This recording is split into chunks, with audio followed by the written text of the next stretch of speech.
कहानी की शुरुआत में हमें सऊदी अरबिया का एक पहाड़ी इलाका दिखाया जाता है। यहाँ पर हमें एक छोटी सी गुफा के अंदर का मंजर दिखाया जाता है, जहाँ एक नौजवान लड़का मत्तार और उसका बड़ा भाई गानिम मौजूद होते हैं। इनके सामने एक नया जन्मा ऊँट का बच्चा पड़ा होता है, जो बिल्कुल बेहरकत होता है और ऐसा लगता है कि वो पैदा होते ही मर चुका है। बाकी सब बड़े लोग उस बच्चे को मरा हुआ समझकर वहाँ से चले जाते हैं और उसे उसके हाल पर अकेला छोड़ देते हैं। हालांकि मत्तार उस मासूम और बेजान जानवर को इस तरह अकेला छोड़ने के लिए बिल्कुल भी तैयार नहीं होता।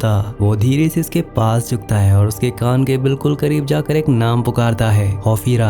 हैरानकुन तौर पर मत्तार की इस आवाज और उसके इस पुकारे हुए नाम को सुनते ही वो बेजान सा लगने वाला कैमल अचानक होश में आ जाता है। इन दोनों के बीच पहली मुलाकात में एक ऐसा गहरा बॉन्ड बन जाता है जिसे आम लफ्जों में बयान नहीं किया जा सकता।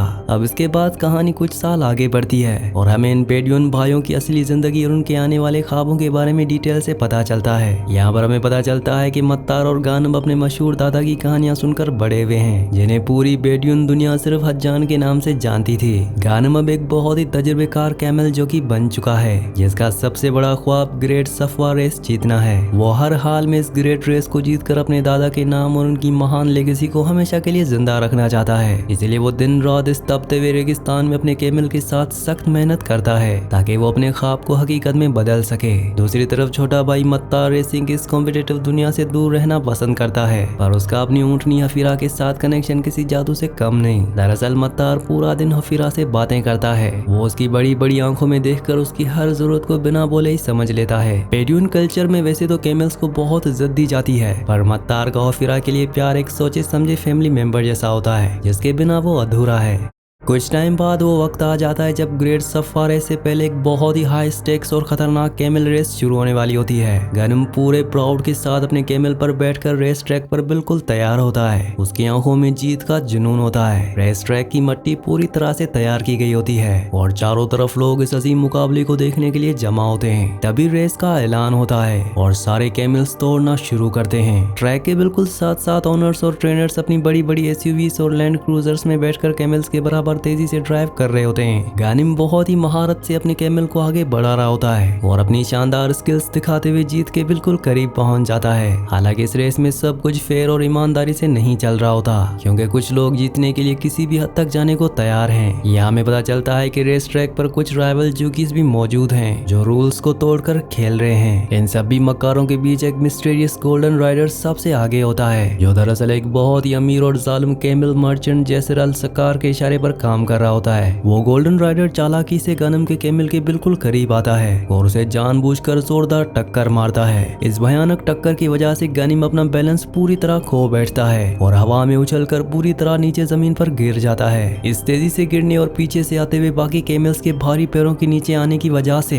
गानिम की वहीं पर बहुत दर्दनाक मौत हो जाती है और उसका वो ग्रेट सफवा रेस जीतने का ख्वाब वहीं का वहीं रह जाता है। मत्तार अपने प्यारे और बड़े भाई को अपनी आंखों के सामने इस तरह मरता देखकर बुरी तरह टूट जाता है। गानिम के मौत के बाद पूरी फैमिली में गम का माहौल छा जाता है और इनकी जिंदगी अचानक एक बहुत ही मुश्किल दौर में दाखिल हो जाती है। अब इसके बाद मत्तार का चाचा फैसला करता है कि अब उन्हें अपने गुजारे के लिए पैसे चाहिए, इसलिए वो मत्तार को शहर अपने रिश्तेदारों के पास भेजने का सोचता है। और उससे भी ज्यादा बुरी खबर ये होती है कि वो हफीरा को कसाई के हाथों बेचने का इरादा कर लेता है, क्योंकि उसे लगता है कि अब ये ऊँटनी किसी काम की नहीं है। ये सुनकर मत्तार डर जाता है। वो किसी भी कीमत पर अपनी प्यारी ऊँटनी को कटते हुए नहीं देख सकता, क्योंकि वो उसकी फैमिली का हिस्सा है। वो मिन्नतें करते हुए अपने चाचा से एक आखिरी सौदा करता है ताकि वो हफीरा की जान बचा सके। मत्तार कहता है कि वो खुद हफीरा को आने वाली एक बड़ी रेस में दौड़ाएगा और अगर वो जीत गया तो हफीरा को नहीं बेचा जाएगा और वो उसके पास ही रहेगी। उसका चाचा इस बात पर राजी हो जाता है, क्योंकि उसके पास खोने के लिए कुछ नहीं होता। और यहाँ से मत्तार और हफीरा की एक नई जर्नी शुरू होती है। मत्तार अब दिन रात हफीरा के साथ रेस ट्रैक पर मेहनत करता है। वो उसे बाकी कैमल्स के साथ भगाना और आगे निकलना सिखाता है। हालांकि मत्तार खुद अभी बहुत छोटा है और उसने कभी इस तरह से प्रोफेशनल रेसिंग नहीं की होती, पर हफीरा के लिए उसका प्यार उसे हिम्मत देता है।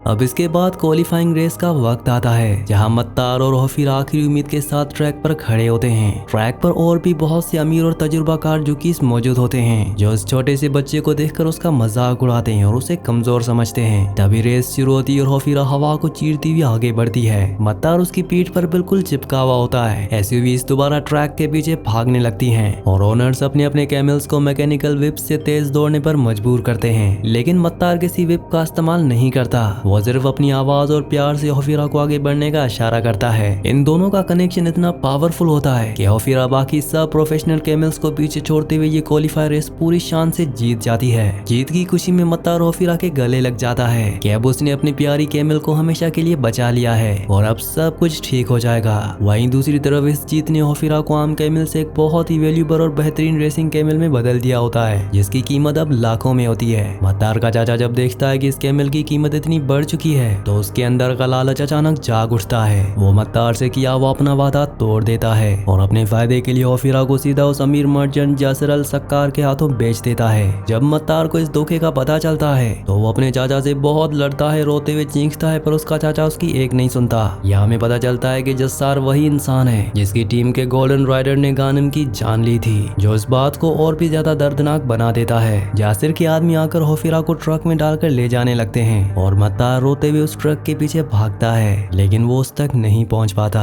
मत्तार का इरादा लोहे की तरह मजबूत होता है। वो फैसला करता है कि वो हफीरा के बिना अपनी जिंदगी नहीं गुजार सकता और वो उसे वापस लाकर ही रहेगा। वो पूरा रास्ता पैदल और लिफ्ट लेकर तय करता हुआ जस्सार अल सक्कार के आलीशान कैमल फार्म और ट्रेनिंग कैंप तक पहुंच जाता है। वहां पहुंचकर मत्तार देखता है कि जस्सार के पास बहुत सारे महंगे ऊंट हैं और बहुत सी फैसिलिटीज हैं, पर उन जानवरों को सिर्फ एक मशीन की तरह ट्रीट किया जाता है। मत्तार वहां किसी न किसी तरह घुस जाता है और हफीरा के पास पहुंचकर उसके गले लग जाता है। तभी जैसर वहां आ जाता है और इस छोटे लड़के को अपने कैमल के पास देखकर हैरान होता है। वो इस लड़की और कैमल के कनेक्शन को समझ जाता है। जैसर बहुत ही शातिर दिमाग का इंसान है। वो जानता है कि हफीरा सिर्फ मत्तार की आवाज पर ही अपना बेस्ट परफॉर्मेंस करेगी, इसलिए वो मत्तार को एक ऑफर देता है। वो मत्तार को अपने कैंप में काम करने और हफीरा को ट्रेन करने की इजाजत दे देता है, जिससे मत्तार मजबूरी में कबूल कर लेता है ताकि वो हफीरा के करीब रह सके। इसके बाद मत्तार जैसर के इस बेदर्द और कॉम्पिटिटिव माहौल में दाखिल हो जाता है, जहाँ सिर्फ जीतने को ही सब कुछ समझा जाता है। यहाँ पर हमें पता चलता है कि जैसर बाहर से जितना ताकतवर और अमीर लगता है, अंदर से वो उतना ही खोखला है और सोसाइटी में अपनी इज्जत बनाने के लिए डेस्परेट है।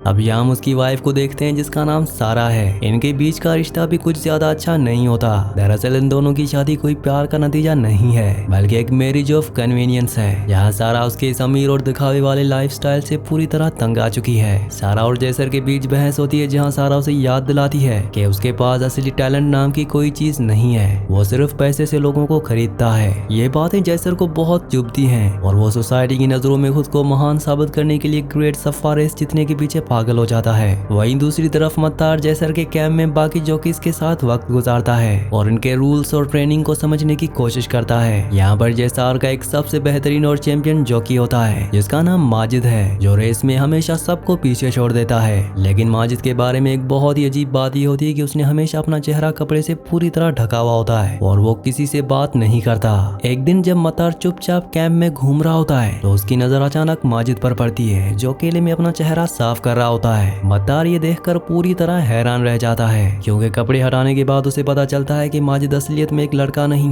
बल्कि एक लड़की है, यानी कि वो एक औरत होकर इस मर्दों के खेल में अपना लोहा मनवा रही होती है, जो कि बेड्यून कैमल रेसिंग के रूल्स के मुताबिक सख्ती से मना है। मत्तार इस सच्चाई को देखकर चुप रहता है और जब माजिद को पता चलता है कि मत्तार ने उसका राज देख लिया है तो उन दोनों के बीच एक खामोश सा एग्रीमेंट बन जाता है। दरअसल माजिद भी अपनी मजबूरियां और इस रेस में अपनी अहमियत साबित करने के लिए ये भैंस बदलकर जैसर के लिए काम कर रही होती है। ये दोनों इस बेदर्द दुनिया में एक दूसरे को समझने लगते हैं, जहाँ दोनों ही अमीर लोगों की लालच और पावर का हिस्सा बने हुए हैं। हालांकि जैसर की ग्रीडी नेचर दिन ब दिन बढ़ती जा रही होती है और वो मत्तार पर प्रेशर डालता है कि वो हफीरा को उसके इशारे पर रेस के लिए तैयार करे। मत्तार धीरे धीरे समझने लगता है कि जैसार सिर्फ जानवरों को नहीं बल्कि इंसानों को भी सिर्फ अपने फायदे की मशीन समझता है। जिसके बाद मत्तार को इस बात का पूरी तरह यकीन हो जाता है कि उसके भाई गानिम की मौत कोई हादसा नहीं बल्कि जैसर की रची हुई साजिश थी। उसके प्यारे भाई का कातिल जैसर ही है। ये सोचकर मत्तार के दिल में गुस्से और बदले की आग भड़कने लगती है, लेकिन वो जानता है कि वो उस अमीर आदमी का सीधा मुकाबला नहीं कर सकता, इसीलिए वो सही वक्त का इंतजार करता है। वो फैसला करता है कि वो ग्रेट सफा रेस में हिस्सा लेगा, पर जैसर के लिए नहीं बल्कि अपने भाई की इज्जत और हफीरा की आजादी के लिए।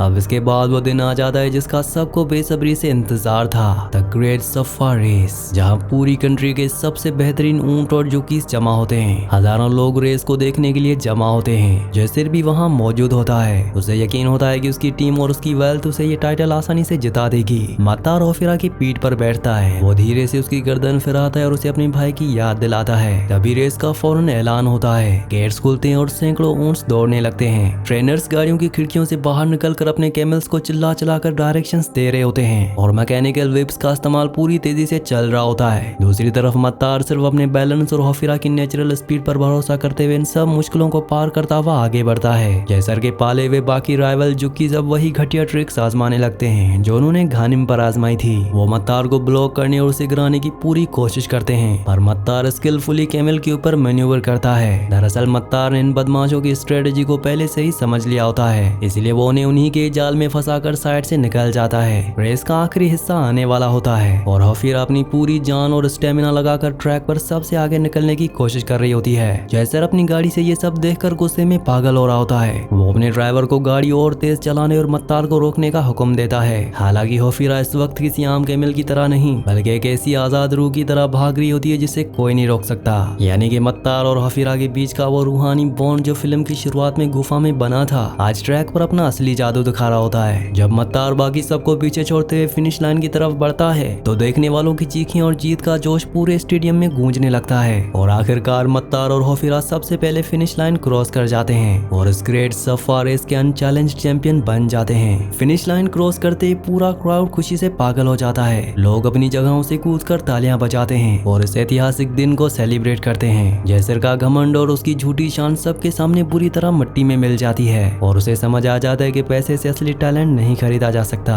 मत्तार ने अपने दादा हजान की लेगेसी को बचा लिया है, अपने भाई गानिम की मौत का बेहतरीन बदला लिया और सबसे बड़ी बात उसने होफिरा को आजाद करवा लिया। यहाँ पर हमें जासिर का उतरा हुआ चेहरा दिखाया जाता है। उसकी वैनिटी और ईगो पूरी तरह तबाह हो चुकी है। इसके बाद हमें दिखाया जाता है कि मत्तार ने इस बेदर्द दुनिया से अपनी आजादी हासिल कर ली है और अब उस पे किसी का कोई हक नहीं। वो होफिरा के गले लगता है। उसकी आंखों में आंसू होते हैं पर इस बार ये दुख के नहीं बल्कि सच्ची खुशी और सुकून के आंसू होते हैं। कहानी के आखिर में मत्तार और होफिरा इस बेदर्द और पैसे की हवा से भरी सोसाइटी को पीछे छोड़कर वापस अपने रेगिस्तान की तरफ निकल जाते हैं। अब इसके बाद हमें फिर से फ्लैशबैक में दिखाया जाता है कि कैसे केव के उस पहले दिन से लेकर इस फाइनल रेस तक मत्तार ने हर मुश्किल को पार किया। हर ट्रेनिंग सेशन में होफिरा के साथ उसका बॉन्ड और मजबूत होता गया। जैसार के कैंप का हर दिन मत्तार ने अपने भाई की याद को जीत का मोटिवेशन बनाया। माजिद के राज को जानने के बाद मत्तार ने एक नई बैंड जैसी मदद पाई जो उसको रेसिंग के असली तरीके सिखाती रही। सारा की बातों से मत्तार को समझ आया कि असली जीत सिर्फ रेस लाइन क्रॉस करने में नहीं है बल्कि अपने प्यार और ईमान को बचाने में है। हर साजिश के खिलाफ मत्तार ने अपनी ईमानदारी से लड़ाई की। क्वालिफाइंग रेस की जीत ने उसको नई हिम्मत दी लेकिन चाचा के धोखे ने उसको और मजबूत बना दिया। अब रेगिस्तान के एक सुनसान हिस्से में मत्तार और होफिरा एक नई जिंदगी शुरू करते हैं जहाँ कोई कंपटीशन नहीं सिर्फ प्यार और आजादी है। इसी के साथ इस मूवी का इस कहानी का एंड हो जाता है। अगली कहानी आप किस मूवी पर सुनना चाहते हैं मुझे नीचे कॉमेंट्स में जरूर बताना और अगर ये वीडियो आपको पसंद आई हो तो वीडियो को लाइक और चैनल को सब्सक्राइब लाजमी से कर देना।